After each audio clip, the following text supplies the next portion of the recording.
As we said before, Node.js added the feature of modules to JavaScript because it didn't have it, and you need the ability to separate your code into a modular structure when building large-scale software. Now, that said, the JavaScript specification itself now includes that feature. The next version of JavaScript, the new version, ECMAScript 2015, or also called ES6, now has modules built in. That means that JavaScript engines like V8 are supporting this new module structure. And Node uses V8.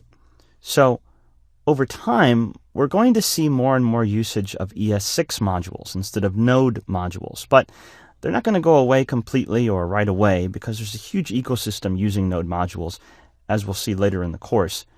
However, the new syntax in ES6 for modules is really very powerful and in some ways similar.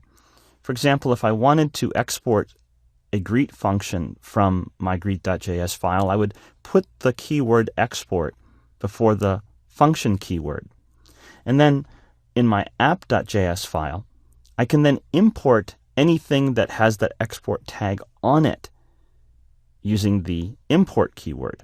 Now here I'm just using star, but you can actually be more specific, pull out specific things from the module, and even rename them using the as statement, and then you end up with a variable that is the thing that was exported. So in this way, it works similarly to require and module.exports, but it's very explicit, and also in some ways, it's a bit more flexible. So the V8 JavaScript engine itself is supporting this concept, not the add-on features from Node.js.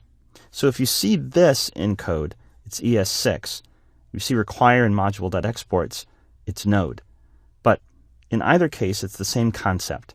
Having code encapsulated in a module, protected, and then exporting, and then making available only the things that you want to make available. So that's modules and ES6. But for the rest of this course, we're going to focus on using require and module.exports, the core Node version of modules. All right, let's move on.